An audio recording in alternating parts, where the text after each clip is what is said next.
sponsors. First, can I just take a quick minute and say, that was amazing?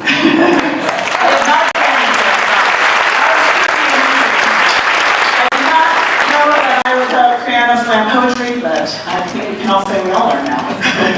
So thank you for starting off this morning. Absolutely amazing and wonderful. I want to thank you all for being here. I hope you had a chance to enjoy networking at the coffee bar this morning. I had a chance to meet with many of you and saw many more of you all chatting. I almost didn't have enough time trying to flashlights to get everyone in here, which is really amazing. We're all here for a reason, right? And taking care of it. I know you have a lot of options this morning before coming here. Some of them sleeping in, some of them maybe checking the mail, some of them maybe hitting the snooze twice. That might be me. But we're really, truly glad that you chose to come here and talk about the state of downtown with us. As chair of the board, it's my absolute honor to welcome this amazing group of people who care deeply about the heart of our city. Your presence says one thing loud and clear: downtown matters. And let's face it, we couldn't pick a better day to be here in downtown with this weather. This is a great morning for all of you. Welcome. I'm Emily Cameron. I'm President and CEO of the Downtown Spokane Partnership. I'm looking forward to sharing some highlights with you this morning, talk about what we enjoyed this last year, and also talk about what's ahead for us. I want to thank you for being here with us. Thank you for your time, your ideas, your partnership, and for believing in the promise of downtown Spokane. This is an extraordinary time for downtown. We have tremendous opportunity and yet great challenges. It's a theme you will probably hear throughout today's program. This morning's program should, though, inspire and challenge each of us to consider how we are going to contribute to the future of our downtown. Because Spokane is downtown. This is a uniquely special place, and it's a place that we have been curating and with an incredibly passionate staff. We have a board of directors who are committed to our mission, and we know that this is a place that's going to power the region forward. So before we begin, I want each of you to take out your phones, because we're going to share a little bit about what you're learning today. We're going to share the love, right? So on your screens, you should see some hashtags, Downtown Love Story. I want to make sure you're tagging at Downtown Spokane. We have Leah in the back who's going to help us in amplifying all of our love this morning. Now, we have a great program for you all today. So let's take a moment, though, to support or to thank the supporters who make programming like today even possible. So join me to thank our champion sponsors, Aldrich Advisors, Kohl's Company, and Redport Realty.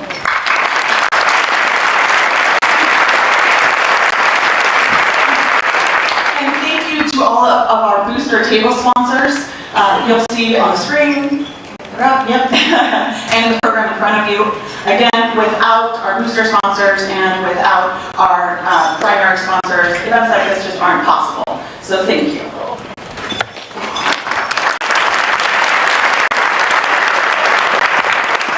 It's also the leadership of people in this room, and in particular we have several of our elected officials with us today I want to recognize.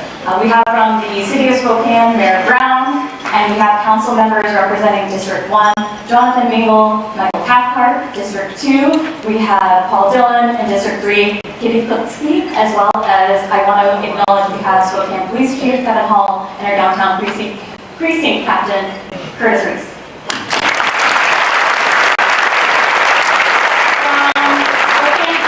We have Commissioners Chris Jordan and Josh Kearns. Thank you for being here this morning. I should mention also from Spokane County, we have Assessor Tom Konis and Sheriff Bundle. Thank you for being here. And last but not least, our state and federal representatives. So from the state legislature, we have Senator Marcus Marcelli and representing Governor Bob Ferguson, Luke Jasmine. Thank you. Representing Congressman Baumgartner, we have Andrew Rolls and Jack Bridgewater. Thank you for being here with us. Hopefully I didn't miss anyone, so apologies if I did, but I think, again, having that, I see him, but thank you. So having you here today is important and demonstrates the importance of downtown Spokane. I am so thankful to serve on the DSP board with an absolutely dedicated group of leaders, focused on growing a stronger downtown every day. I'd like to take a moment to recognize many of these board members who are here today. Please stand so that we can thank you for your time and talents.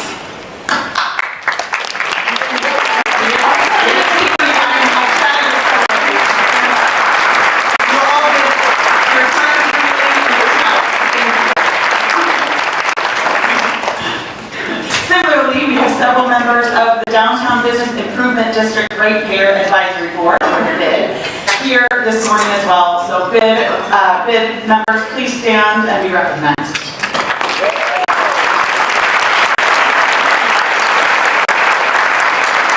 Again, these individuals give hours weekly, monthly, right, and throughout the year to dedicate and support downtown with the focus of a healthy downtown and a vibrant downtown. So without those board members, we couldn't do what we do. We wouldn't have such a wonderful, wonderful downtown. So thank you again. So you're going to hear a lot about how downtown is special. We know there's a lot of reasons, but one of the first reasons is the fact that we are here in a very sacred place. So as you're being served breakfast this morning, I want to turn your attention to the screens for today's land acknowledgement. Catch suchmebla bukets na budum lu shi tula spokane. Disput lus tulius. Yatin kula who had quests lus tulius boosts. Luchol smidmaits. Luchol nkalius tutis. Luchol hetiat lus shi tmasgali tilst platform. The Spokane tribe historically inhabited more than 3 million acres of eastern Washington, making their homes along the banks of the Spokane River and its tributaries. As Salish-speaking people, the Spokane tribe shares a linguistic heritage that extends from western Montana and northern Idaho across Washington to the Pacific coast and into Canada. The tribe's diet historically relied heavily on the resources of the river, with 60% coming from the abundant salmon and steelhead. This abundance allowed for neighboring tribes to partake. Today we honor and pay our respects to the Spokane who have cared for, protected, and continue to steward this land for thousands of years. In Skachet, Uquets Inkush in Shay. In Spokane, you belong here.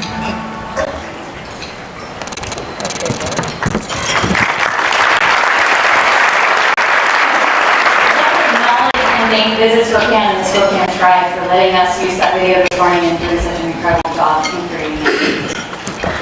It's now my honor to welcome fellow DSP board member and Mayor of Spokane, Lisa Brown, for opening remarks. In 2024, Mayor Brown became the 5th woman to take office and take the oath of Mayor of Spokane. She knows just how vital downtown is, not just to Spokane's economy, but to the future.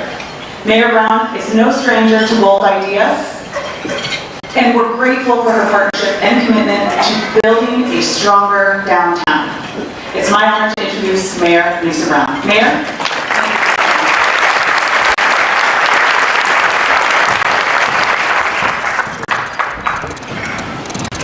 Thank you. Am I on? I'm on. I love this city. I love downtown. And thank you for this partnership that the city has with Downtown Spokane Partnership. And really with so many people in the room that I saw and had coffee with earlier today. I think it's fitting the Tahawan simultaneous. That made my day. That made my week. Thank you so much for that. I think it gave that long-term perspective that we all need. This has always been a gathering place, and it always will be. And it embraced our differences, but also our commitment to the place, which we would not be here without that river that I can see right outside the window. So thank you so much for that. I also noted that the land acknowledgement ended with "You belong here," and the city of Spokane's official model is "In Spokane, we all belong." So it definitely fits. Because this is about a of the city. I moved here in the 1980s, that's right, before some people here were born, in my 20s, and I adopted the city and the city adopted me. And I just want to point out, in that period of time, a lot of the things that we appreciate and maybe even sometimes take for granted had not yet occurred in downtown. The River Park Square renovation had not yet occurred. I see Betsy Coles and others here who were part of that. The University District was a concept, but it had not built out to the place where it now encompasses medical schools on both sides of the river, just a stone's throw from where we are right now. And I see Chancellor Walls here from WSU. The renovation of Riverfront Park had not yet occurred. We all know about Expo 74 50 years ago, but there was a long period of time before we joined together to make that dramatic and important renovation of the park that we are adjacent to right now. And we are possibly about to embark on another amazing partnership between our parks and our schools. I see Superintendent Adam Swinyer here, and it would invite everyone to look at the Together Spokane plan for what it will bring in the next generation of investments. The next evolution of downtown, in my perspective, will encompass two major pieces. One piece is downtown truly becoming a neighborhood with more and more people living here. And it's a bit of a chicken and egg proposition. We need the people to attract the businesses, and we need the businesses to create the quality of life that make it a place where people want to live. So every single investment, every single retail or business opportunity, every single housing development is part of that. And I know there are many people in this room that have been part of that or are planning those investments right now. And I just want to tell you thank you and keep going. I love downtown Spokane because of its arts and music scene. I'm here frequently because of that. I love downtown because I can bike and walk through it to other parts of the city. I love downtown because it's got everything I need, from top name brands like Nordstrom to amazing unparalleled coffee at multiple locations. I see multiple coffee people here, so I won't bias you with my favorites, but there are and quirky, amazing gifts like Atticus, new businesses like Petunia and Loomis, and Slate Dental, who I visited with recently in Jupiter's Cafe, and our old standbys like Auntie's. I could go on and on.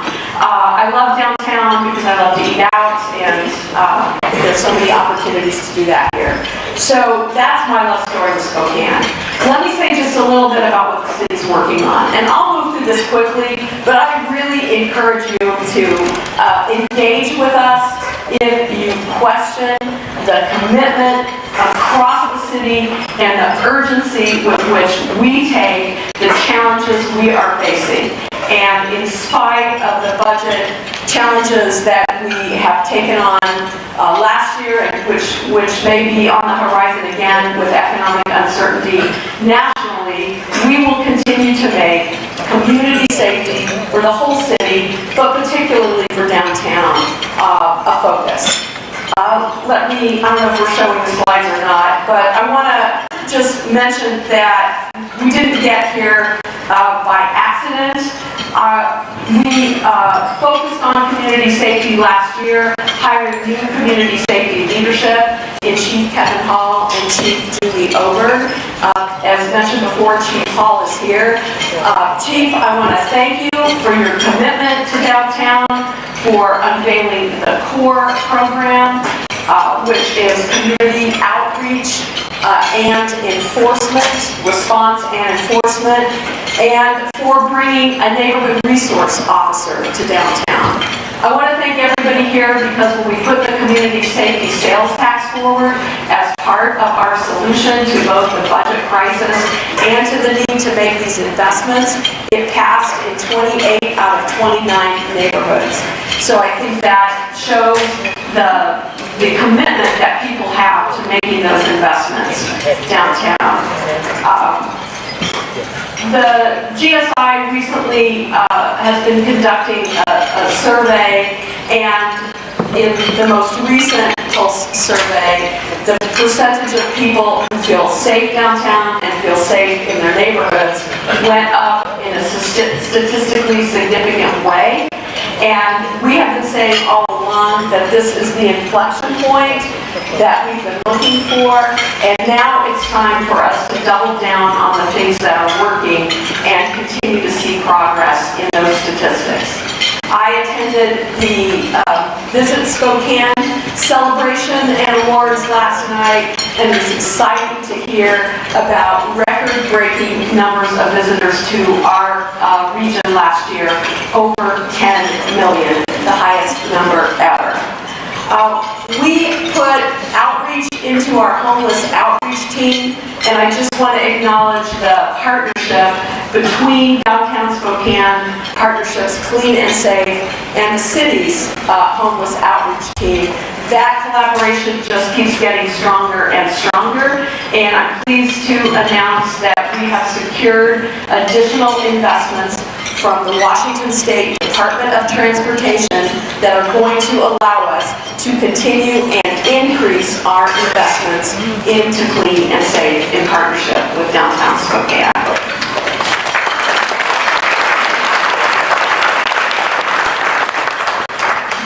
The other piece of this really is about housing.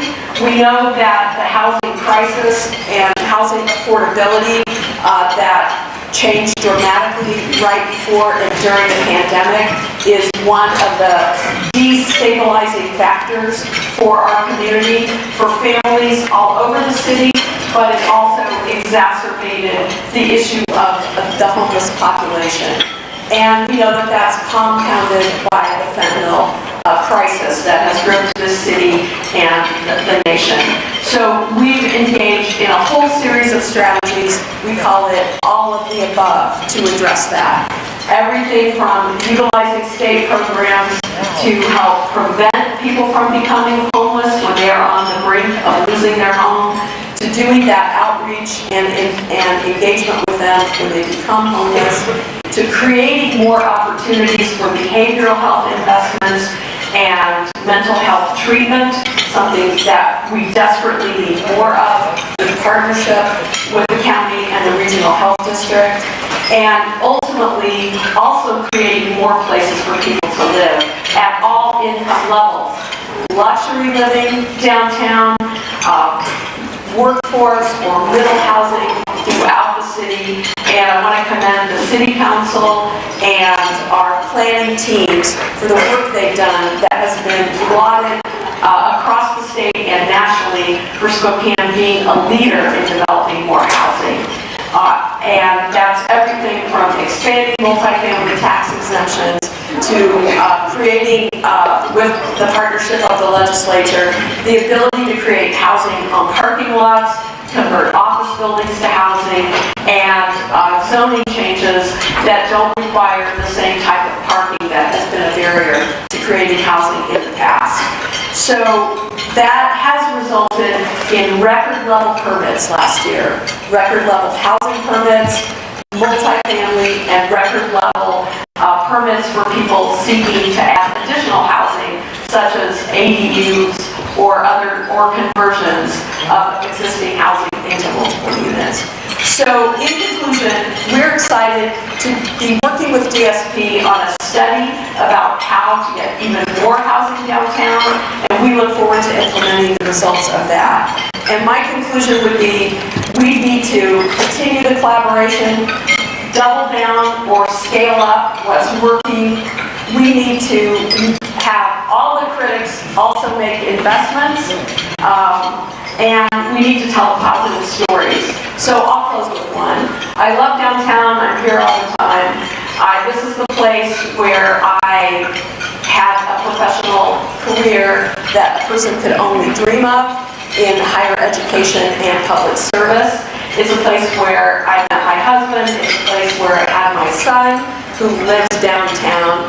And it's a place where I now have my grandchild to play with in this amazing park right behind us. And so the commitment of my administration across all the city will continue to be a good partner and to make downtown and this region thrive. And I want to thank all of you for your part in doing the same thing.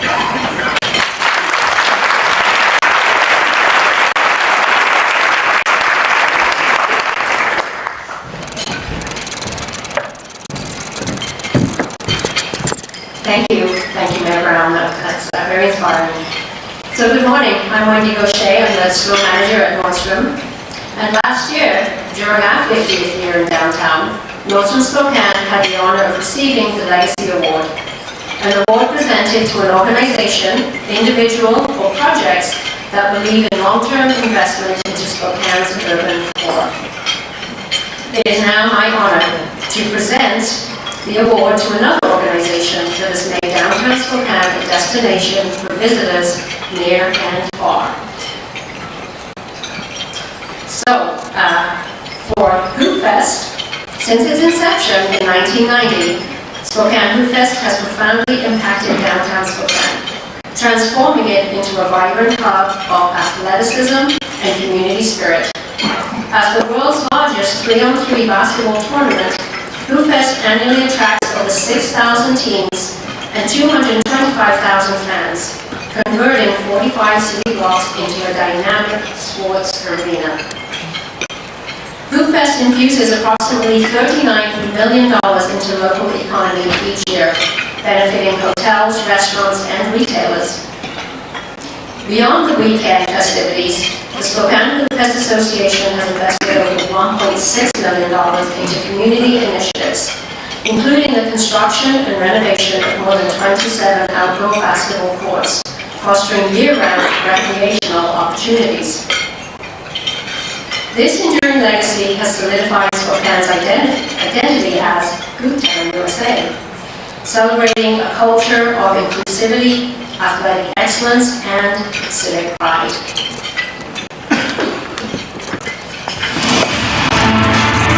I was in Washington, D.C. and saw this little 3-on-3 basketball tournament right on Pennsylvania Avenue. And I thought, you know, we could really do this in Spokane. Ran across Jerry Schmidt, who had the same idea, and we started Hoop Fest. 1990 was the first year. We had 500 teams. For a number of years, we grew at about 500 a year. We worked our way all the way up, over 7,000 teams. It's been amazing that it's grown so much over the years and continued to be such a great event. The fact that it's in downtown is the most important part of the fest. We're playing basketball where you shouldn't be able to play basketball. It just feels great. And obviously then lots of people get exposure to downtown that they might not otherwise have. Specifically for Hoop Fest, it's such a family event where everyone can participate. The mom or the dad play, the older siblings play, the younger ones, and you're just kind of traveling all over downtown. We just hope everybody keeps coming back and having fun.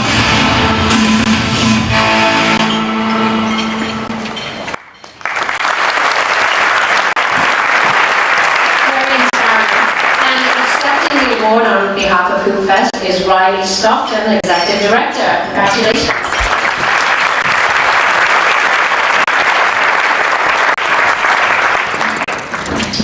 Good morning, everyone.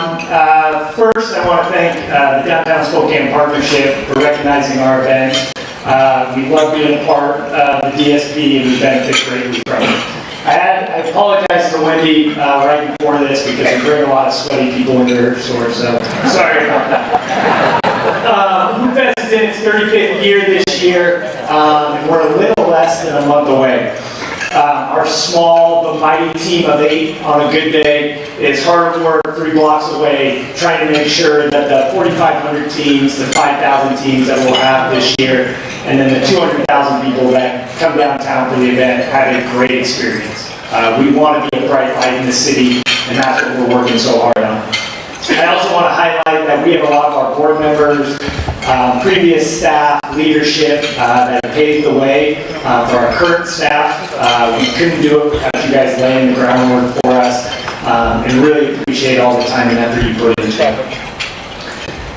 The other people that I want to just recognize really quickly is the City of Spokane. See, obviously Mayor Brown, a lot of council members. We could not do it without the buy-in from you guys.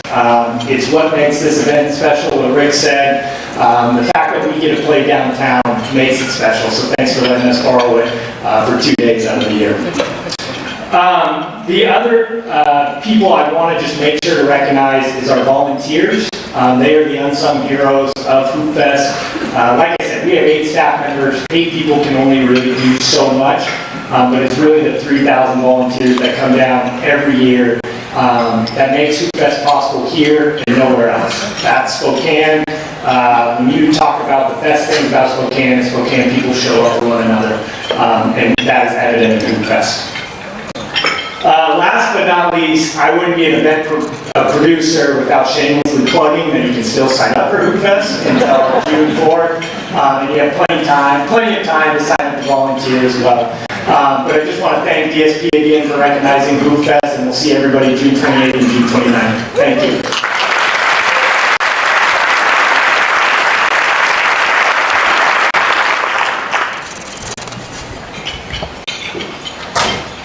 Wow, Riley, thank you. What you and the Hoop Fest team continue to do each year in downtown really is a testament to what happens when Spokane shows up for Spokane. So I'm excited I get to be up here this morning to give you my state of downtown. I'm going to tell you a little bit about what we're excited for and what we're looking forward to, but let me start by saying there is just something magical about being in downtown in this time of year. And Mary, thank you for your remarks and joining us this morning. You know, the revitalization of downtown is important, and I think your presence and the presence of all of you here today reflects that. You know, when we think about the state of downtown, the reality is this is the state of Spokane. We have a vested interest in ensuring that it succeeds. And before we talk about why, I want to invite you to do a little something with me. Close your eyes. Trust me, close your eyes. Picture downtown 5 years from now. What do you see? Is it bustling patios filled with laughter? Is it storefronts glowing into the night? Sidewalks alive with art? Go ahead and open your eyes. Was this a downtown that you love? This doesn't have to be a dream. Our vision is one that we can create together for downtown, because this is more than just a place on a map. Downtown Spokane is the heart of Spokane. This is where our region comes together. This is where commerce, community, culture intersect, and this is where investment has impact. What happens here matters to every part of the region. Across Spokane County, regardless of your political ideology, your demographics, your zip code, there is near universal agreement. Downtown Spokane is important. You heard about the GSI poll earlier. 92% of regional voters agree a thriving downtown is important to our region's economic health. That same poll, though, also said 82% of people are still worried about downtown's future. So when we gather this morning and we think about the conversations about downtown that have been louder than ever, we have to remember downtown matters. In times of economic uncertainty, office consolidation, rising construction costs, online competition, homelessness, the fentanyl crisis, these are some of the real challenges that face downtown today. But yet there's opportunity, and when we leverage what people love most about the city, about living here, it attracts new industries, more jobs, and it creates a destination that is uniquely ours. So I told you this morning I'm going to tell you some highlights of the last year, and I'm going to tell you what's getting us excited. I'm going to talk about some hard truths that are really challenging and threatening our future, and where we need to come together to focus to ensure that downtown remains resilient and relevant. If there's one thing Spokane knows how to do, right, it's show up when it matters. So thinking about today's theme, a downtown love story, let's think about all the chapters that got us to where we are today. It was investment, perseverance, pride, and now we get to write the next chapter together. So let's think about, what do we love about downtown? I know Like 2.6 million people loved visiting downtown last year. They came for one-of-a-kind performances on our stages. They came to compete and break world records in the PFD facilities. And they came to explore one of the best urban parks in the country in Riverfront Park, which soon we will all get to ride that zip line too. It's no wonder that downtown continues to top best places to visit lists. The momentum is real. It's critical. Last night, Rose and the Visit Spokane team told us $1.5 billion is spent directly by visitors in our county. That is $1,000 per household that is saved in taxes because of those visitors being here, breaking records, and spending dollars here. Why do they come here? Because of downtown. 40% of the county's hotel rooms are in downtown Spokane. Those visitors get to stay and play right here, and we continue to improve the experience. Recently, we celebrated the opening of the beautifully restored Louis Hotel. And next year, we get to celebrate the renovation of the Davenport across the street and the tower and nearby Doubletree Hotel, which last year, after selling to JMA Ventures, is already planning its renovations. These investments are critical when we think about foot traffic. It supports retail, it creates vibrancy, and that's why the DSP is tracking this information, so that we can work with you, support leasing, planning events, and helping our downtown businesses to thrive. We put this to work this last spring, partnering with Spokane Sports with the NCAA Women's Tournament in town, looking at how do we expand the footprint beyond the arena. We created 8 local fan sites, partnering with local bars and restaurants to attract shoppers, visitors from near and far into downtown, and it created an impact. This meant more diners in our restaurants, more shoppers in our stores, and an impact that is so much bigger than just downtown. Retail is vital. When we think about downtown, it represents only 1% of the physical footprint of our region, but it's 18% of the city of Spokane's taxable sales. Last year, that was $244 million generated right here in downtown. We also got to celebrate 21 new retail businesses who opened last year, who had a chance to go to the lobby bar in the Davenport. The next chapter of Domini's, welcome French toast from across the bridge in River Park Square. There were so many great celebrations last year. 2025, we've already welcomed 7 more, and there will be another 14 who open by year end. It's impressive when we look back and think about how many retailers we welcomed downtown over the last 5 years. But unfortunately, we also can't ignore a hard truth. For the first time since 2020, more businesses closed last year than opened. The post-pandemic rush that we saw with excitement and new business openings, it's gone away. And today, vacancy is rising, leasing activity is slowing, and remote work, uncertainty, and concerns about public safety are reshaping how employers look at downtown as a location.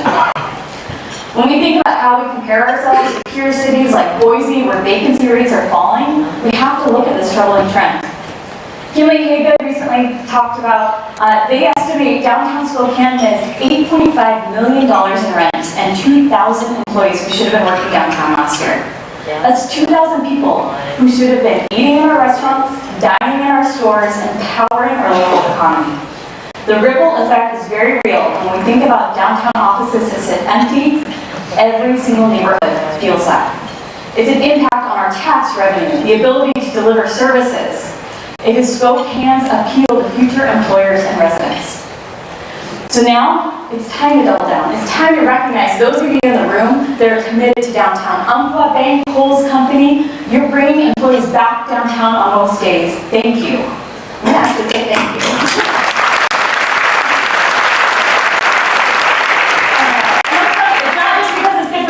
Right? Not just because it builds a stronger organization, but it also creates a more connected city, a stronger downtown. This is attractive for startups. You heard about Slate Dental, it's Photon Biosciences. These are companies who are bringing their big, bold ideas to downtown. And with our proximity to the university district, we can lead in life sciences, create industries, and attract the jobs of the future. Our spoke blades keep telling us over and over again, this is where people want to be. We're on the map. It is a spirit of resilience. Investors like Redstone Group are redefining what downtown can be as a Class A destination. The new amenities in the Bank of America Financial Center, like Swing Lounge and Boulevard Coffee, a fitness center, so finance, they have that too. A fitness center, daycare, pharmacy services, meeting spaces. These are amenities that are attractive when you think about that next tenant. And look at Clearwater Paper, upgrading their headquarters in that building, staying in downtown Spokane. Just as important as where people work is where people live. And today, there are more than 2,900 housing units in downtown. This is a place where people want to move. You know, there's demand, they want to live here. And developers are starting to respond. We have 161 units under construction in downtown today. Rencor's project, the Wharton on First Avenue. We have the Peyton on Post transforming office into residential. The Jefferson project that's going to breathe life into a forgotten block. And the Falls Tower on the North Bank featuring picture-perfect views. Residential growth brings a kind of energy, safety, and sense of place that nothing can duplicate. Last year I stood here and I asked us, what is it going to take to get to 1,000 more units downtown? We have 400 that are planned, we're on our way, but there's a deficit there. We need more. So I want to thank in particular Mayor Brown, Steve McDonald, the Planning Services team. You've helped us make housing a priority. And with your support and the leadership of Councilmember Bingle this year, height limits were eliminated downtown. Are we going to see a building on Spokane Falls? Councilmember Cathcart, you helped us champion a downtown housing study to identify the full scope of obstacles and incentives to create more housing. We're looking forward to sharing that with you later this summer, but in the meantime, the DSP is going to keep pounding the pavement. We need housing now. This year in Olympia, we pushed for condo liability reform. We asked that the state recognize historic properties in the Clean Buildings Act. We worked with Senator Richelli in implementing Washington's Office to People program, and Wharton being the first project to be able to use it statewide. That is important. Federally, we also worked with a national coalition to introduce the Downtown Revitalization Act. And I want to say, Andrew and Jack, please thank Congressman Baumgartner for signing on as a co-sponsor of the bill. Creating an urban neighborhood is possible, but we cannot do it without a thriving downtown if people don't feel safe. Perception becomes reality, and when people feel unsafe, they stay away. Our sidewalks become empty, our buildings are boarded up, and businesses disappear quietly. That is why DSP has been so vocal. Reestablishing the downtown alcohol impact area this year was important. Pushing for additional foot patrols and increased presence in the downtown precinct was important. We applaud the mayor's work in being able to access state funding for encampment resolutions and the I-90 cleanups, supporting expansion of sobering beds and triage services. The city and county both committed. We've backed a regional effort to establish a task force to tackle challenges where public safety and behavioral health collide, including updated and modernized facilities. But today, the progress is slow. People are still telling us that they don't feel like they can come downtown. Good news is that GSI poll told us they would feel safe. The reality is they aren't doing it yet. So how do we go from would to up? We are going to focus on this. We want our foot traffic up. Other cities are acting boldly to restore downtown vitality, and we must do the same. We need a strategy that blends compassion and accountability, acknowledges the differences between those who cannot help themselves and those who are unwilling or hurting others. Without intervention, we see consequence. It is overdose, it is death, it is stagnant leasing, it is declining tax revenue, and empty storefronts. Safety is not an option. It is the groundwork for every single thing that we do downtown. The DSP is steadfast in our commitment that we will continue our clean and safe services and the work that we do. Our security and hospitality ambassadors provide a uniform presence on the street 7 days a week. Our clean team maintains beauty and order and our beautiful planters that we all get to enjoy this time of year. And let me tell you, it's working. 85% of you told us that when we expanded our cleaning services south 8 months ago, that it made a visible difference.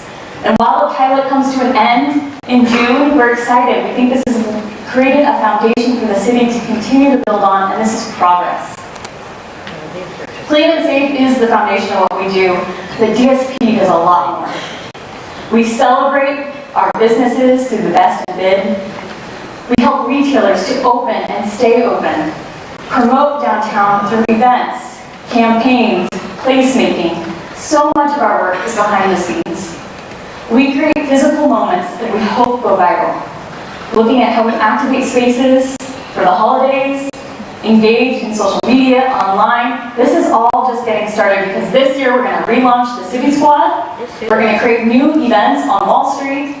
We're very excited for the Davenport's new Pacific Northwest Food and Wine Festival. Mouthful, but I'm still going to be excited. And then we're looking at how we create places for people to come together. How do they come together, laugh together, be together in an interactive experience that each and every day they get to share their love of downtown.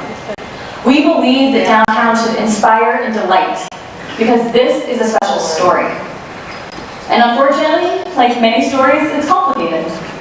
The truth is, downtown holds both beauty and brokenness, progress and pain. So let's talk about what's hard while we fiercely celebrate what's worth protecting. Let's push for change while we defend what makes our downtown irreplaceable. To our elected leaders in the room today, champion downtown. Not just because it's the right thing to do, because our city needs you. To the business and community leaders in the room, if you believe in Spokane, show up for downtown. Build here, mentor here, lead here. To each and every one of us in the room, be present, be invested, be proud. Love Spokane, love downtown, because Spokane is downtown.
Tell me that doesn't make you feel like this is a special place, right? There's a lot happening.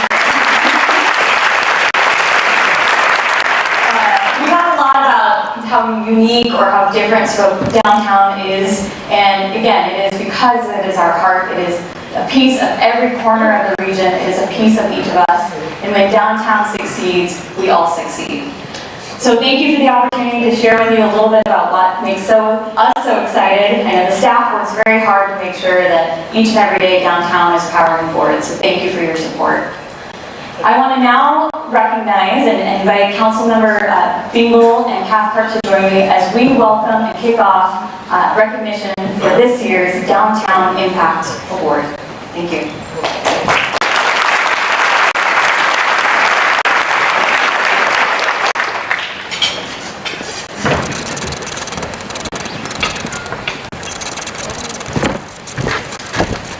All right, well, hey, thanks for letting us be here today as a lifelong resident of Spokane. It's an honor to stand here before you today As the two representatives of downtown, we have the honor of getting to present our award here today. So, as you've heard this morning, it takes vision, passion, and a little bit of grit to bring life to the transformative projects that can define a community.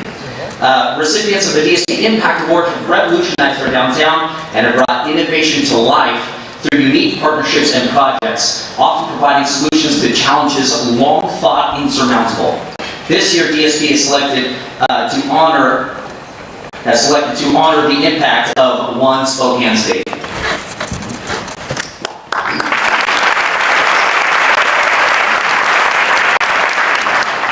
Good morning, everybody. A 5,000 state-of-the-art venue built through a partnership between Spokane Public Schools and the Spokane Public Facilities District. One Spokane Stadium has quickly become a catalyst for downtown revitalization. Located in the heart of Spokane's North Bank, the stadium hosts high school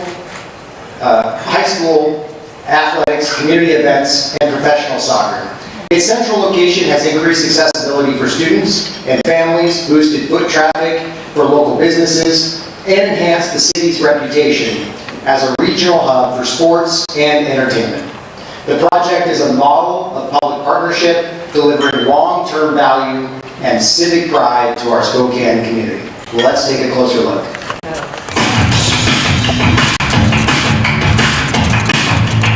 So I met a couple the other night, and they said, we just stopped by because it looked cool. And I said, well, welcome to One Spokane Stadium. We needed an upgrade to where our kids play and perform. Our kids deserve the best, and this is a world-class facility in downtown Spokane. That's been really great for our families. It's right on all the FTA lines. We've seen record attendance. That's the intent, is for these to be awesome experiences for our families, and the PFD makes that happen. All of us are doing our part here to make sure that it was the best thing for everybody. We really enjoy working with the school district and then intertwining everything else that we can do with the PFD on the entertainment side, on the USL side, to be able to get One Spokane Stadium on that map. It's amazing. It's right in the heart of so many other things that are going on. One Spokane Stadium has made a massive impact on the community. I mean, you can see it almost on a weekly basis at this point. Whether it's high school, whether it's concerts, comedy, USL soccer, I mean, the amount of people that we bring downtown, it's great. The impact has been immeasurable, but it's also a place that you want to be. It's safe, it's accessible, and it's also just so well run. It's been a great way to gather and connect with each other. It's amazing to be able to be a part of that and to give that back towards the community. It is amazing. I would just invite anybody who hasn't been here to come and watch a game because it is fantastic. We couldn't love it anymore, to be honest.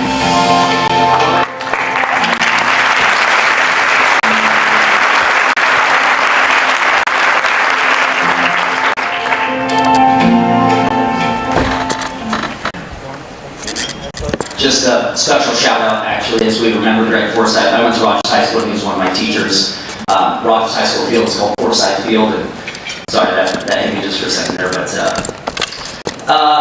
seeing that stadium actually, I mean, just blows me away every single time. What an incredible facility that is. But accepting on behalf of Spokane Public Schools, we have Superintendent Adam Swinier, and for the Public Facilities District, we have CEO Stephanie Kern.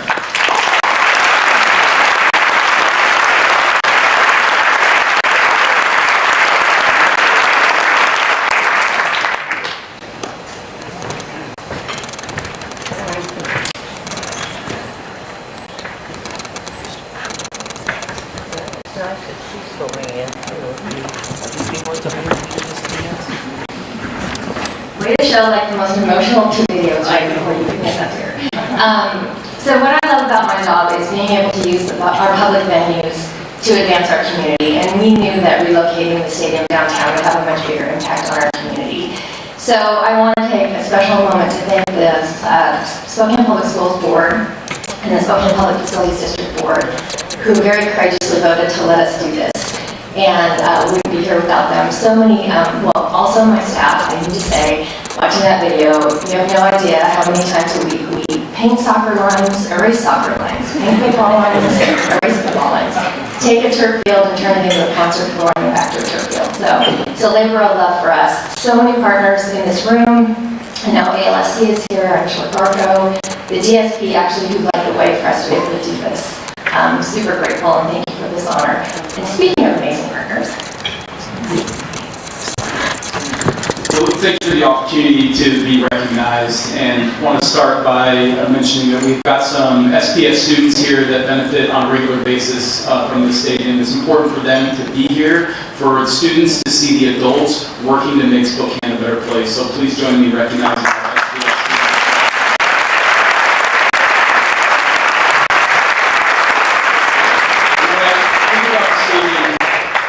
It makes me reflect on how do we cement Spokane's greatness? What's it going to take for Spokane to be a city of choice, where our visitors envy their trip, and where we're a place where families want to raise their children, where businesses want to relocate and find success? What will it take? And it takes collaboration. And I think the partnership that we have developed with the PFD is such a beautiful example of that. And it's difficult. Partnerships are hard. Stephanie and I have spent countless hours on the phone wondering, is this going to be worth it, and is this possible? And how do we find compromise? And how do we bring various stakeholders together? And the irony in this award is that there are many members in our community that are still frustrated that our stadium is downtown and feel betrayed by going against the advisory vote. But yet, here we are talking about progress and opportunity, because it takes collaboration, it takes compromise, it takes listening. I regularly apologize to those who confront me and say they'll never support Spokane Public Schools ever again because we betrayed the advisory vote. And I listen to them. And I acknowledge their frustration and their concern and invite them for a conversation about the benefits and the opportunity and the collaboration. And walking away, minds aren't always changed, but there's always progress. And sharing understanding and listening to each other and collaborating, whether that happens one-on-one in a conversation or whether it happens in big, bold partnerships like this. So thank you again to the PFD, Stephanie, your tenacious bravery in moving this forward, and I'm just so grateful for the impact that it's having at kids. Rogers High School had a game that brought in $7,500 in one game for their gate. That was the largest ASB collection that they had ever had in the history of the school, and surpassed how much they had raised on an annual basis the 5 previous years. That's what Rogers looks like.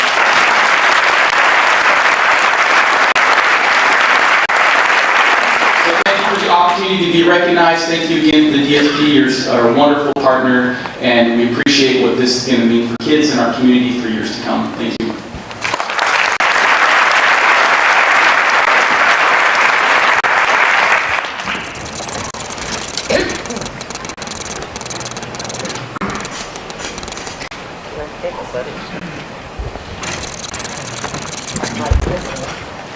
Let's hear it one more time from Spokane Stadium. It's pretty incredible.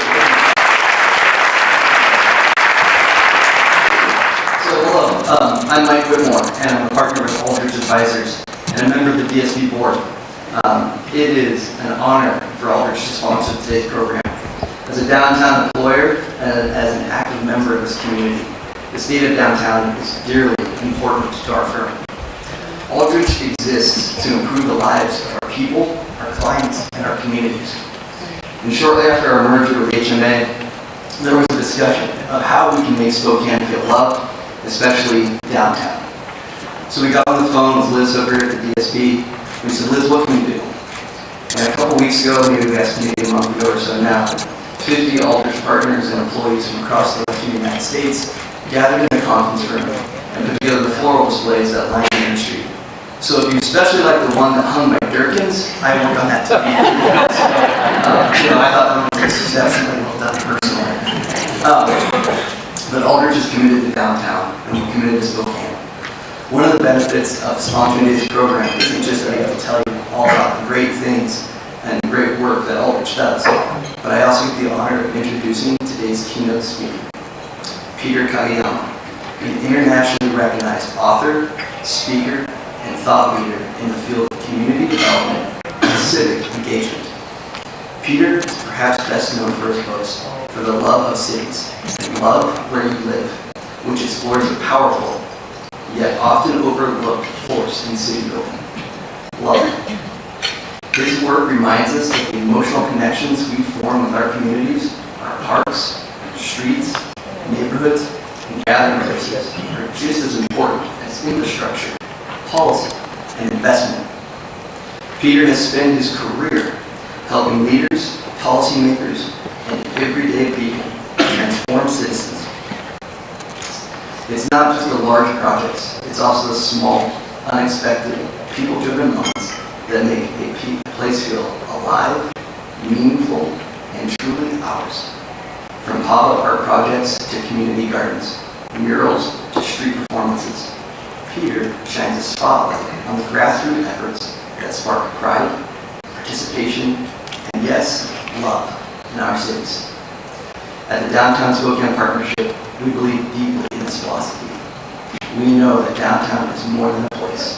It is an experience, a memory, a heart. And we're eager to explore how we can deepen our connection with it. Today, Peter will help us think bigger, feel deeper, and move forward with purpose as we shape the future of downtown Spokane, a place we all care deeply about. Please join me in welcoming Peter to the stage.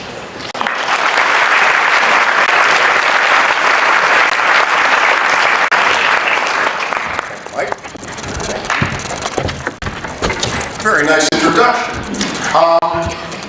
I've been here 3 times now, and I feel like I get to know you a little bit better each time I do. So it's a pleasure to come back, and it's a pleasure to see the theme today. As I said to Emily and her team, says I come with a built-in theme, but you guys really ran with that, so I do appreciate that. I'm going to start today with a story. And this story begins.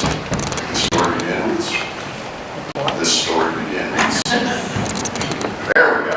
In Durham, North Carolina, it's about a decade or so ago. There's a wedding in Durham. And like all weddings, there's brides and grooms and flowers and tuxedos and there's cake. But unlike most weddings, there are 1,600 brides and grooms, and they're not marrying each other. They're marrying the city of Durham. And what they described as the largest civic union in history, 1,600 people got up in front of their friends and neighbors, and they pledged their oath of love and fealty to the city. The oath included things like promise to keep the streets clean and safe, vote responsibly, protect the environment, buy local. Very cool. Sounds like a Chamber of Commerce kind of thing, but no, this one actually started with a woman who apparently really loves Durham. And someone said to her, like, well, if you love it so much, why don't you marry it? Hey, good idea. Hence, Mary Durham was born. What Mary Durham really underscores to me is this fundamental fact, is we're in a relationship with our places. But we don't think about that relationship. You know, we spend lots of time grinding on personal and professional relationships, but when was the last time most of us stopped and thought about the relationship that we have with our place? Not often, if ever. And unexamined relationships go stale and they go bad. So it's on us to recognize that we're in a relationship with our place, and then we might start realizing that it's a two-way street. It's not just about what the city does for us. It's not just about what DSP does for us. It is what we do for our places as well. Now, I'm known as the city love guy, so I talk about love and emotional engagement with places, and why it's a good thing for more people to fall in love with their city. And I suspect all of you are already in love with your city. It's kind of the reason why you're here. It's probably in your professional interest as well to love your city, and we like to believe that that is a commonly held notion. In this room, I think that's true. But the sad truth is that not nearly enough of us, our fellow residents, actually love our place. So it's on us. Those of us who do love a place, we need to be the emotional standard bearers and carry that message of love out there and help other people see and feel the city the way that we do. Because remember, emotions are contagious. You smile, I smile. You cry, I feel bad. When more people start saying they love Spokane, especially when more people start saying they love downtown Spokane, more people are going to see it, more people are going to feel it, and more people are going to believe it. Unfortunately for most of us, most of our fellow residents, they're obsessed with other things. The thing they're actually most obsessed with can kind of be symbolized by this, the pothole. Everyone complains about potholes, right? Nobody likes potholes, and the city will, dig around fixing potholes, and I'm sure the mayor hears about potholes all the time. Here's the thing, we fix every pothole in the city, we fix every pothole in the state. And we, the collective citizenry, would yawn, stretch, and say, yeah, thanks, roads don't suck quite so bad. There's no love for fixing potholes. There is no emotional return on investment for fixing potholes. Not to say we're going to stop fixing the potholes, but I think we can agree that we need to aspire to something more. The tricky part is that our residents know it's to ask for you to fix the potholes. It's obvious. Hold the road, cars are going to fall into it, somebody ought to fix that. but they don't necessarily know how to ask for other things. Things like beauty and art and great design. That is not in their vocabulary. So we as the thought leaders in a place not only have to listen to what our fellow residents are going to ask for, of course they're going to ask for the most basic things. Fix the potholes, make sure police and fire service arrive if I ever need them. But at heart, we know they want something more. And once that we've given it to them, they're going to say, man, how the heck did I ever live without this stuff?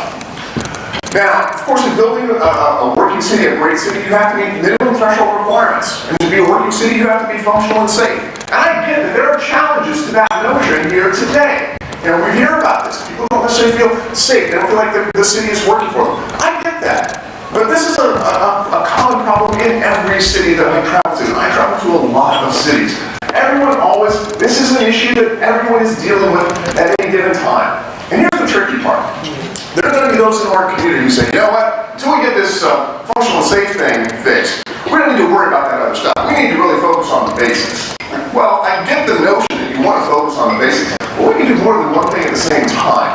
And in fact, we need to do more than one thing at the same time. Because the things that we actually love about our places are not just functional and safe. We expect that. We will demand that. But at the same time, I want comfort. Why can't my city be comfortable? Convivial, in the sense that a city actually brings us together and connects us with each other. I want my city to be interesting, maybe more appropriately, I want my city to be fun. Sorry, I did that way too fast. There we go. I want my city to be fun. Fun is a legitimate goal in the work that we do, and we actually should be focusing on that. Of course, we have to deal with the important stuff at the bottom of the pyramid, but at the same time, we need to be focused on the things that people will ultimately love about our place. Fun, interesting, convivial, bringing folks together around this very idea of loving their downtown. And the things that I write about, and the stories I tell, are about the things that people share with me that they love about their places. And these things often tend to be relatively small, kind of personal, kind of intimate. And in my books, I liken them to the idea of the handwritten note that goes with the gift. It's a love note, if you will. And all of us, we make the mistake of not giving a note with a gift to a friend or a significant other. It's a mistake. Because that card, that note means something. We take a moment, we make it personal, we make it special. And oftentimes that small thing is bigger and more important than the gift itself. The small thing with the outsized impact, the love notes. Love notes are things that cities will give to their residents, and if cities are very lucky, residents are going to give back to the cities as well. Some of the examples of these are very evident, and they're very inexpensive. Murals. I love a good mural. Murals dress up places, they give them energy, they make them seem alive. It's a fantastic one up there in Minneapolis. Look how big that damn thing is. Like, it's huge, right? This one is in downtown St. Petersburg, Florida, where I live. It's in an alley. Most of us don't like walking down alleys, but if there's really cool art down there, I will walk down there and take a look at that. And kind of the whole point of this type of art is the Instagram moment. Okay? And that's a perfectly legitimate goal in sort of public art today. How about this one? This was in downtown Huntington. This is an amazing one. This is actually celebrating voting rights for women there in Huntington, Alabama. It's on a parking garage. Parking garages, by the way, need all the help they can get. And this girl is watering this flower. You have to stand across the street to actually fully appreciate this mural. So this mural is interacting with its environment. Very cool. I did say to the downtown Huntington folks, though, says, you know, this is now the most important tree in downtown. This tree dies, that's a bad look. I said, yes, we are aware of that. By the way, murals don't necessarily just have to be on walls. You can do really creative stuff here. Crosswalks like this. Actually, a crosswalk like this is statistically safer because it doesn't look like every other crosswalk. Therefore, cars are treated a little bit differently.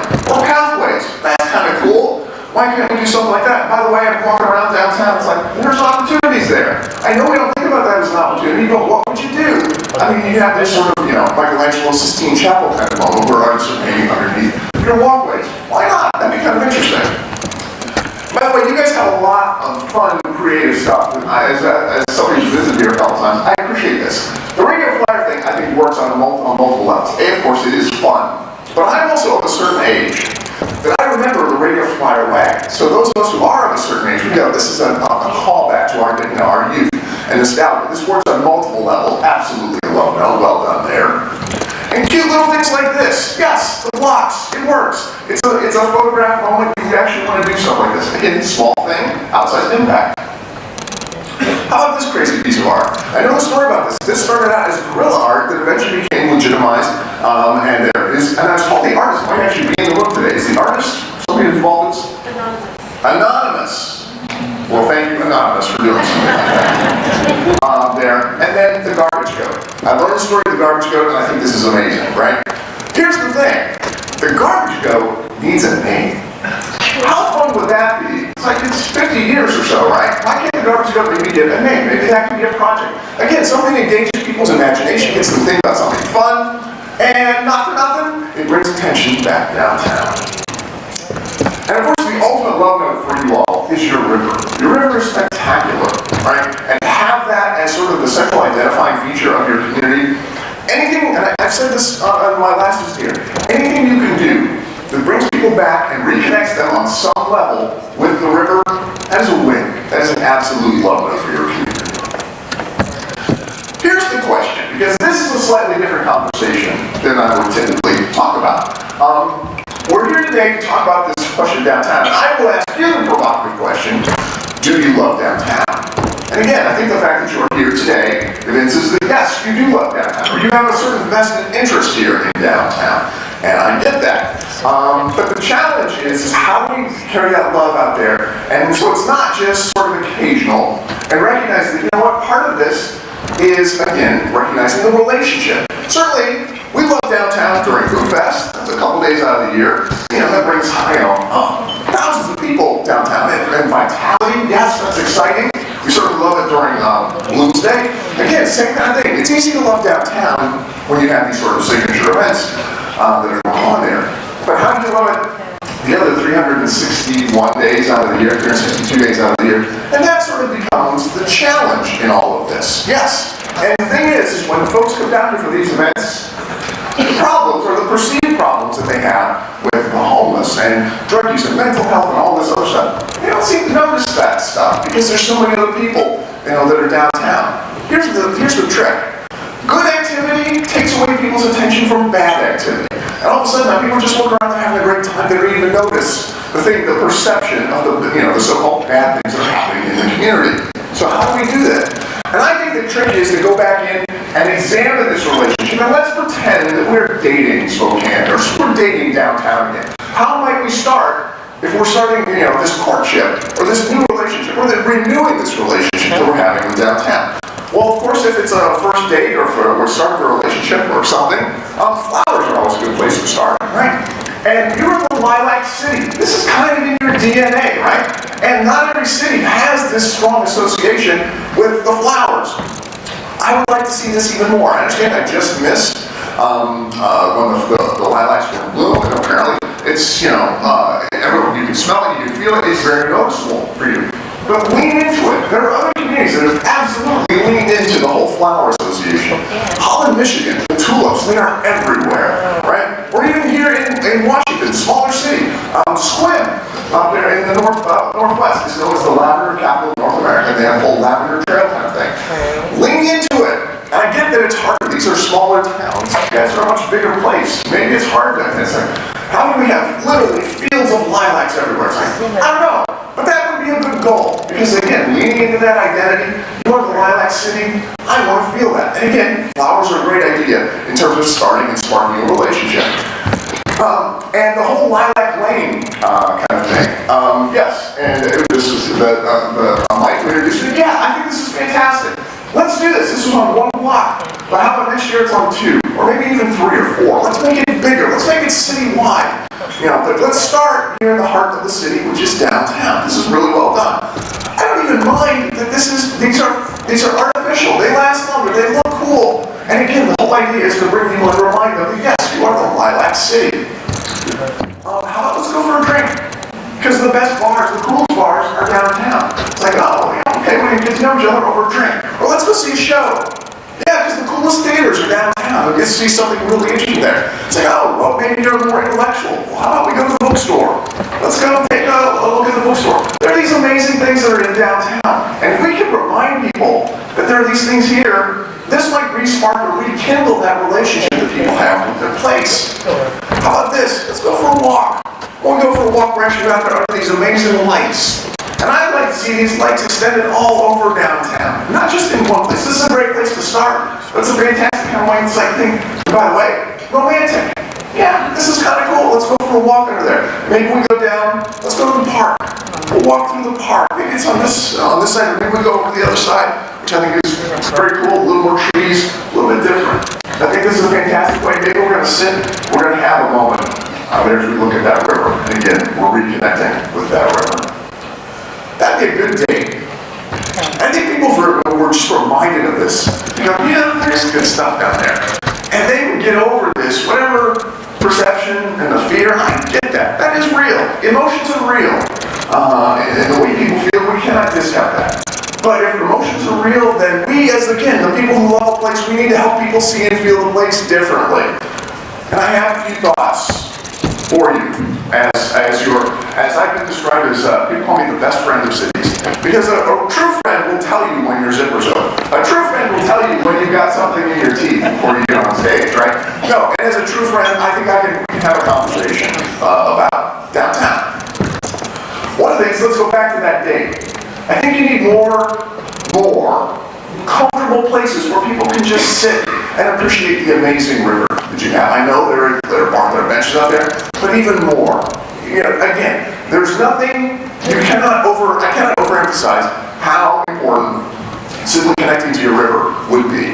And in terms of the ROI on something like that, it's huge. But you know what, it's not even as big as, it's the ROI on these guys. The partnership here, the clean team, and the ambassadors. These are the heroes of the story. And if you want to see downtown really get,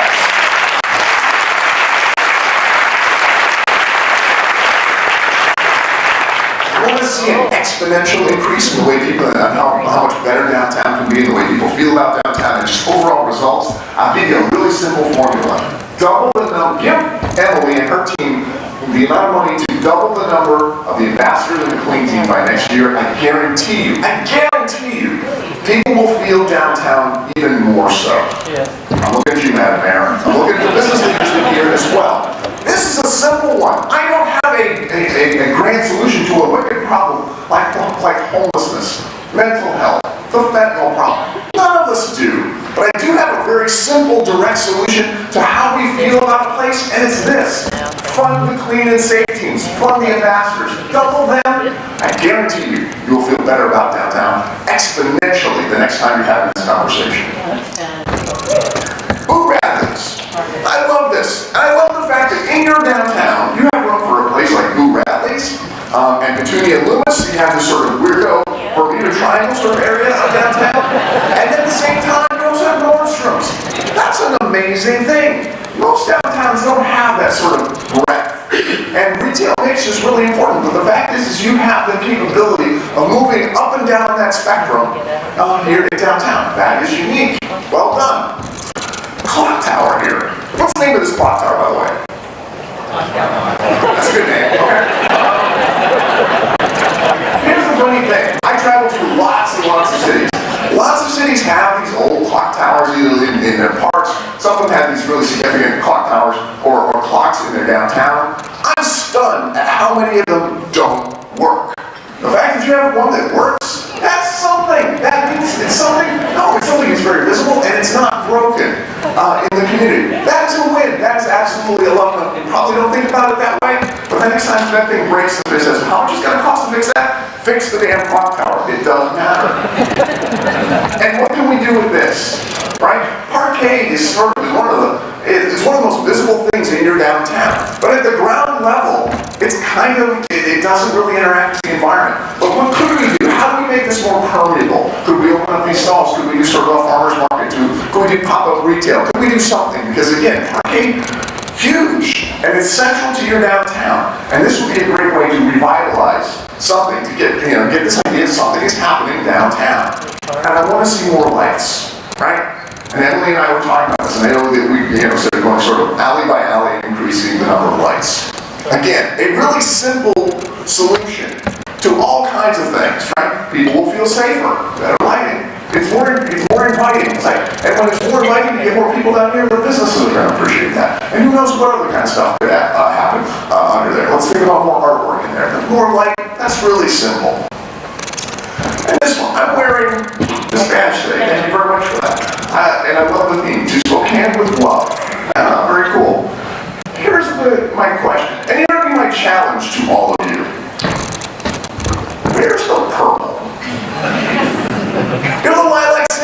I would expect to see a lot more purple here. And frankly, I don't. And I was asking this question when I was here before. I'd say orange. Is there some sort of DOT requirement that these happen? Why aren't they purple? Why aren't they multiple colors of purple? The same kind of thing out there in front of the hotel. Why aren't these purple? They absolutely could be. And this is an easy one. There's immense power in a coat of paint. I talk about murals as, murals are absolutely love those, but murals require some artistic skill. And there's more that goes into that. But you know what? A bucket of paint and a paintbrush is pretty simple. And lots of us have that ability. And I would leave you with this last challenge. This will look pretty good purple.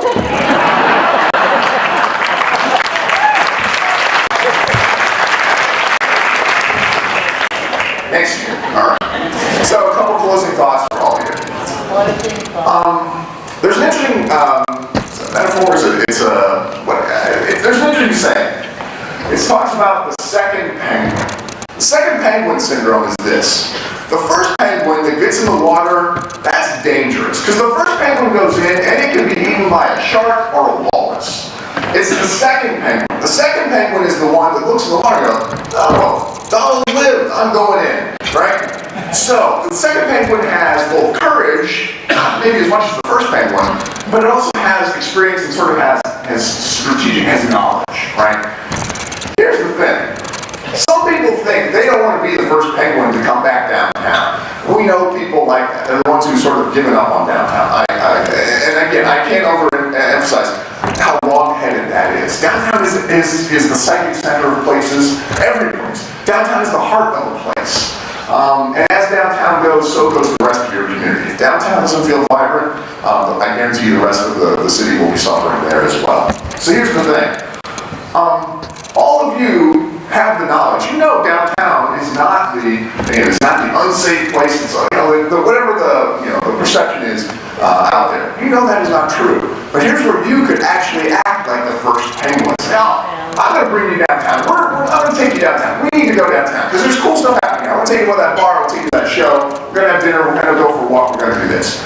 You can all be first penguins in your friend's eyes, even though I know you're second penguins in all this, because you know how downtown actually is. And that's kind of what I'm saying is on us. The emotional stand bearers, we need to be the first and second penguins in this. We need to lead by example. And that's as simple as, hey, let's go downtown for dinner. Let's go down to Hoop Fest. Let's go down for whatever. Give them an excuse. And wrap your arms around those folks who maybe a little reluctant. I'm going to show you. It's cool. It's going to be good.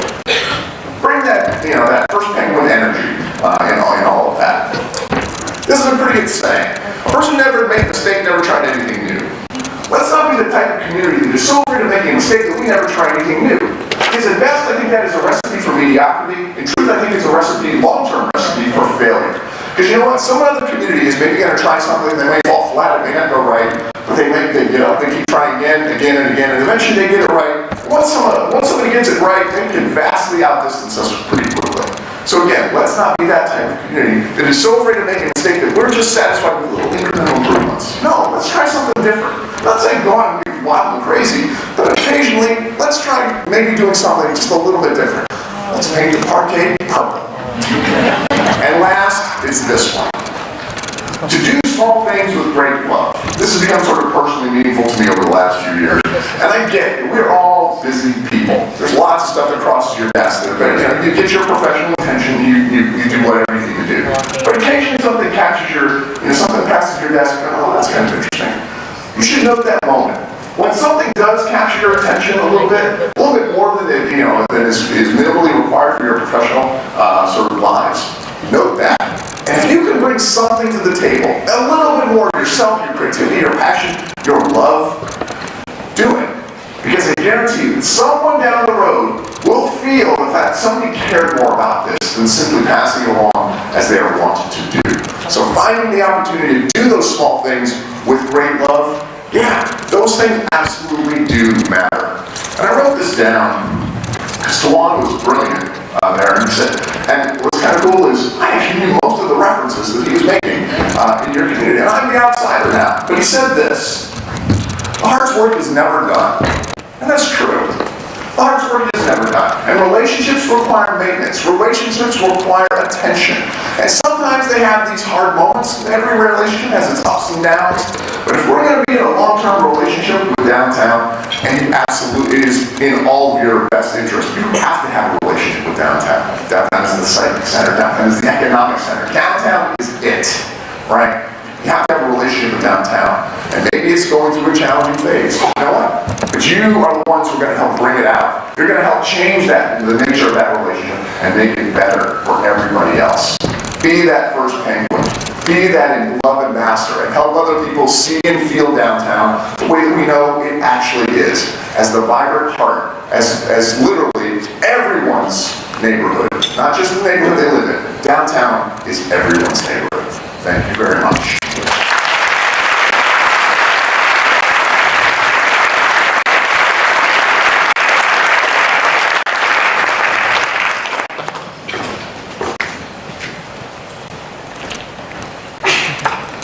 It's a little altogether over here, I apologize. Ciao. Did anybody else think of names for the clock tower while he was talking? I thought of Winston. I don't know if anybody's on board for that.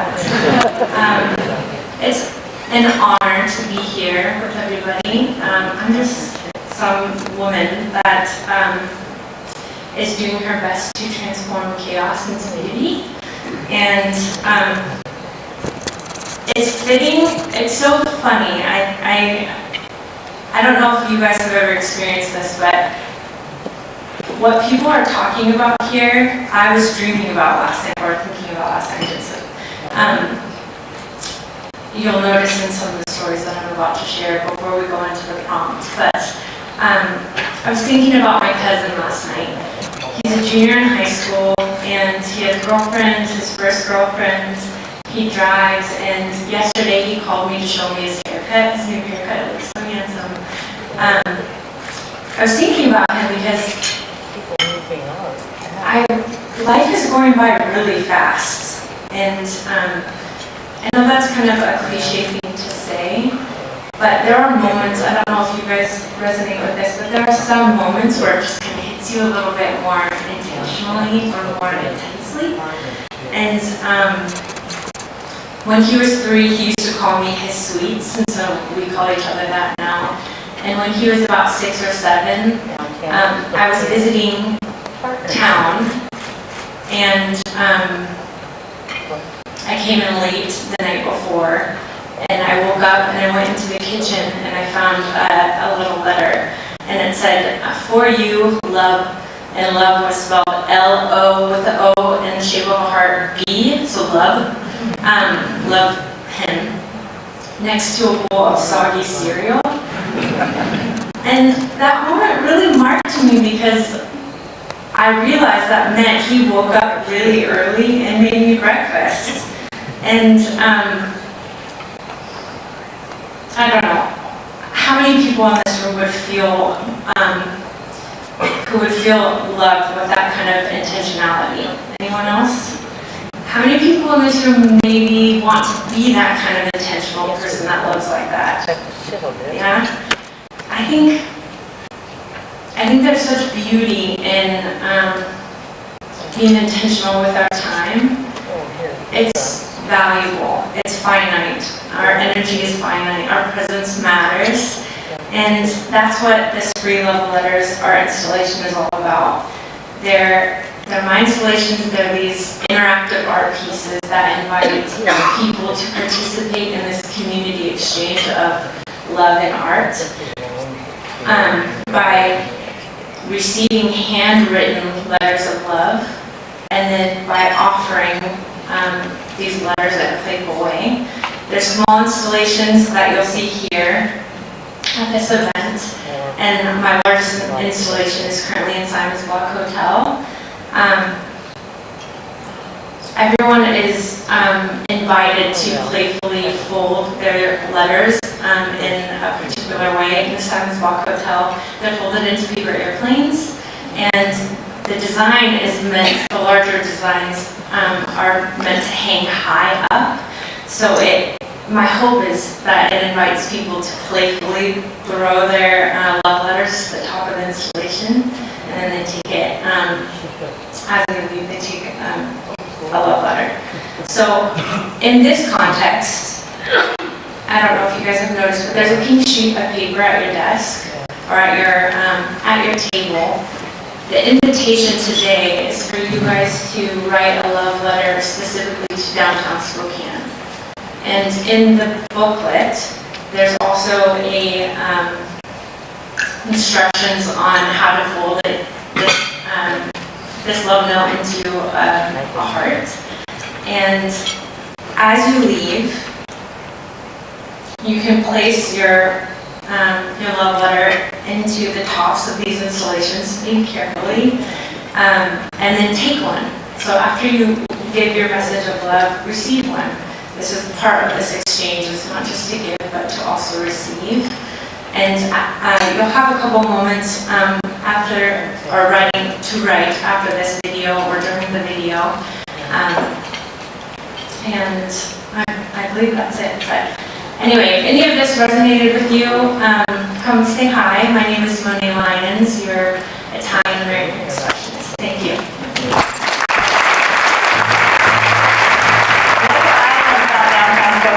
Downtown is pretty neat. It's definitely my happy place. Definitely.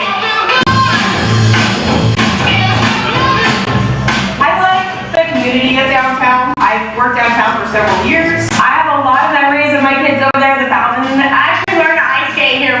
That was so much fun. The Mobius Museum, the library, a lot of memories. It's just like a walk down memory lane when I come down here for me. Take a gondola ride. I love markets and events. There's several sports events you can go to now, which is also really awesome. And shopping. My wife likes to shop. We want to go shopping, want a little candy, a little coffee. I mean, my entire job is meeting people for lunch and for coffee. It's not a bad gig when it's downtown Spokane. Downtown Spokane has an amazing variety of restaurants. Lots of great places to eat. And the diversity of food. Apparently I'm hungry, so I talk about restaurants a lot. It's still very walkable when you're downtown. I don't have to plan to park somewhere because I can walk there. We ride our bikes all the time. Honestly, I've never felt unsafe walking downtown. I walk to and from work every day. So yeah, I like how it's safe. And I just always like walking around and seeing all the shops. Any block that you walk on, there's going to be something to do. Looks like there's some new stuff over there going on. There's so much to look at, so much to see. I love looking at the waterfall. It's right in the middle of town. I love that the nature downtown brings people from all around the world together. You meet a lot of cool people, like you guys. You come from any place and just come down here, and they'll treat you like you've been here forever. What I love about, and my family loves about downtown Spokane, is the cleanliness of the city. We love the activity and the people that are here. No matter where we go, they're always so friendly. And that is what downtown is. It's a place for connection. So you get to just understand more about everybody and how we express love and care for each other down here. There's a vibrancy in downtown Spokane that you can't find in a lot of other cities. It's hard to replicate. The downtown area, its energy and what it offers to people coming in and people that live here is just unmatched. It's just where things happen. I love Spokane and I love downtown.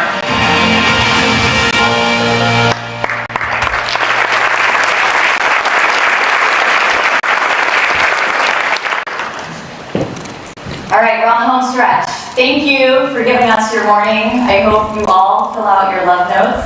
There's several places to drop them off today and then throughout the rest of the summer throughout downtown. When we think about our relationship with downtown, it is exactly what Peter said. It's a relationship. You get, you give, you believe, and you love. And so as you think about the future of downtown, it is going to take each and every one of us rolling up our sleeves. It's going to take your commitment, your love, your passion to continue to make this better every single day. So thank you for your commitment. I want to ask you to help me recognize one more time the people who invest in our programming and our organization. Today we have the Kohl's Company, Aldrich Advisors, and Renford. Thank you for your support.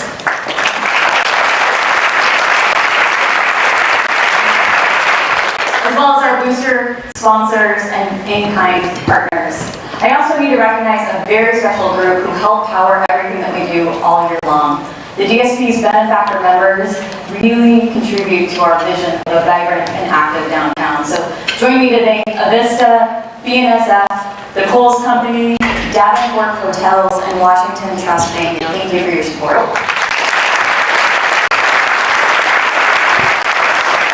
I need to also recognize the DSP team.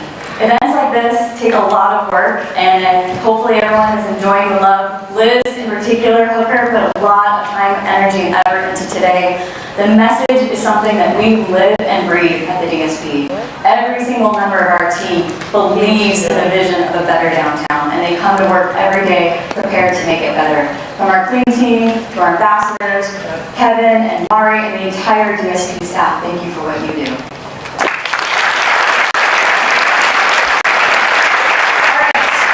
Two housekeeping items. We have an emerging leader breakout, which all of us can fit in that category at some point, right? But we do have a breakout with Peter. Thank you for being willing to spend an extra hour for those of you who want to dive in right across the breezeway. Make sure you leave your love notes, take one, be prepared to share that. Peter will also be signing books outside, right, I think by the registration, but carry today's message forward. You heard a lot of challenges. If you're elected leader, be a champion. If you're a business leader, lead, mentor, all of us have to continue to show up for Spokane. That's what we do best, so let's do it every single day. Thank you for being here. Thank you for your time. And look forward to making downtown better with you. Thank you.